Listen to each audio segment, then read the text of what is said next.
Moi boas. Hoxe, domingo pola mañán, estamos máis ou menos nas 2 da tarde. Veume a visitar aquí Kiko da Silva, que é un ilustrador de Pontevedra, é o dono desta academia de ilustración, de cómic e tal, de banda deseñada aquí en Pontevedra e tal. E resulta que ten unha editorial tamén, Retranca. Hai 2 días faleivos de El Pacto del Letargo, que é a última novela gráfica maravillosa, espectacular, de Miguel Anxo Prado, publicada en Norma Editorial. Pero resulta que ao mesmo tempo, por certo, Kiko, que tal? Non, mellor coda. Resulta que aquí Kiko, na súa editorial, presenta tamén, ao mesmo tempo, esta obra do Pacto del Letargo, na súa editorial de Retranca. Kiko, que nos contas da edición en galego do Pacto del Letargo? Bueno, pois a edición galego do Pacto de Letargo é unha edición para coleccionista, é unha edición que está moi coidada a nivel de deseño. Podedes ver a portada tal cual a fixo Miguel Anxo Prado, sin nada, sin logotipos, sin letras, exactamente como ela a deseñou. Despois leva unha funda de plástico reciclado, serigrafiada. O papel é un papel mate, completamente mate, non brilla, e ten tamén un pequeno guiño narrativo dentro da portadilla. Bueno, aquí non fago spoiler, non? A algo que acontece antes e que vedes que ten unha portadilla en papel vegetal. O libro está correxido por Isabel Soto, que foi unha das correctoras da revista Golfiño, e, bueno, a edición original tal cal a escribiu Miguel Anxo. Miguel Anxo sempre escribe en galego, e bueno, está chea de detalliños, non? Pois, se vos fixades, ata o propio código de barras fai un guiño ao demo protagonista, non? E bueno, esta edición vai tamén ao mesmo tempo con outro libro que tiña xa moitas ganas de facelo, non? Que era unha colección chamada Atelier, na que os autores de banda deseñada puidesen contar o seu método de traballo, non? Cada autor ten un método de traballo diferente e bueno, Miguel Anxo deume a posibilidade de poder contar algo que todos tiñamos curiosidade, non? Que era a súa maneira de traballar e adentrarnos nalgo tan íntimo como o seu lugar de traballo, non? Que realmente son lugares onde entra moi pouca xente, onde van os amigos, os familiares e pouco máis.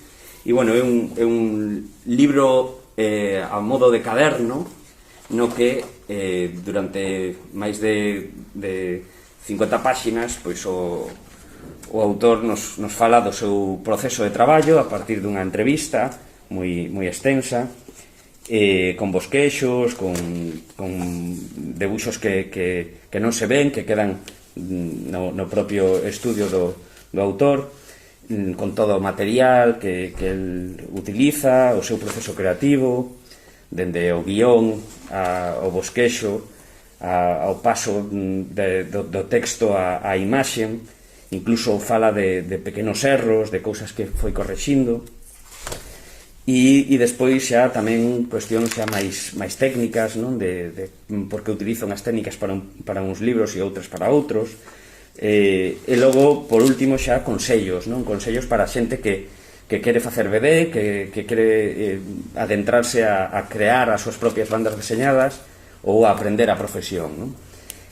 O libro vai acompañado de todo o storyboard, todo o que aparte é un storyboard impresionante, super ben feito e coidadísimo, de todas as páxinas, as 100 páxinas do Pacto do Letargo, tal cual as foi creando el, non? Isto é story real, non?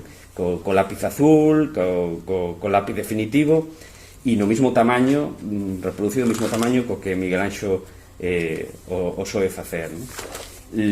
Son as novidades recén chegadas dende Viñetas dentro do Atlántico. A verdade é que ali causaron furor, funcionou moi ben, E por último temos tamén unha novidade que é anterior, que é unha novidade que era para salir en abril, pero o Covid fixo que tuéramos que adiala un pouco, que é unha novela gráfica de Nuria Tamarit, que é unha autora valenciana, e que gañou o premio de Valencia de novela gráfica.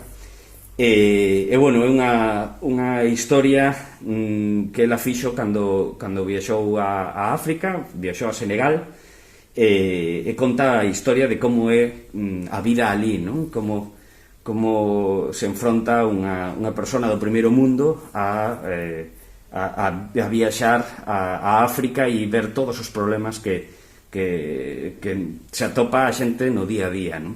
Realmente é un libro moi bonito, moi ben debuxado, con unha tradición de debuxo valenciano, non? No que se ven as referencias e as cousas que lle interesaban a Nuria, non?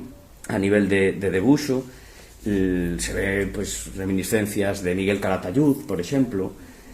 E, bueno, a mí me parece que esta rapaza é unha das grandes autoras que temos actualmente no noso país, non? Que está triunfando no mercado francés e que esperamos poder ver máis obra publicada dela na nosa lingua, non? Esta é a primeira obra que se publica en galego, está coeditada con La Cúpula, que foron os editores orixinais.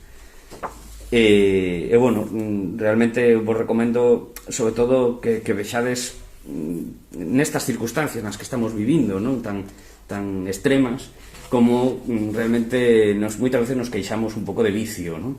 Que en África é moito máis duro, e que en África tamén teñen coronavirus e o están pasando moito peor que a nós, e que, bueno, que por levar unhas máscaras non pasa nada, que non é algo tan grave nin algo tan complexo, e o que temos que intentar é elevar isto o mellor posible e ca maior filosofía vital posible, non? Sobre todo para transmitirlle tranquilidade aos cativos e aos maiores que bueno, o lía esta mañán, non? Que o reto é que isto non nos afecta a nivel mental tamén.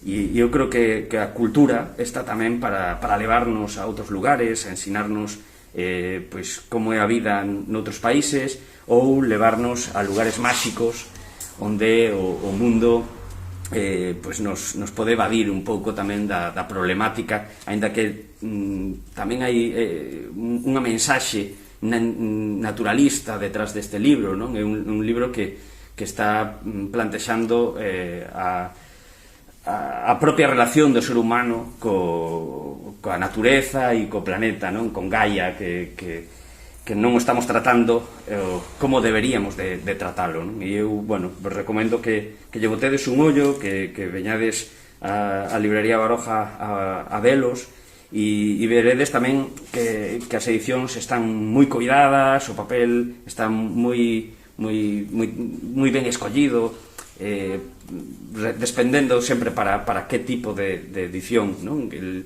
E veredes que tamén pois, o que facemos son edicións moi bonitas a un prezo moi asequible. Bueno, pois moitas grazas, Kiko. Estas ollas en galego están disponibles en Librería Baroja. Chao.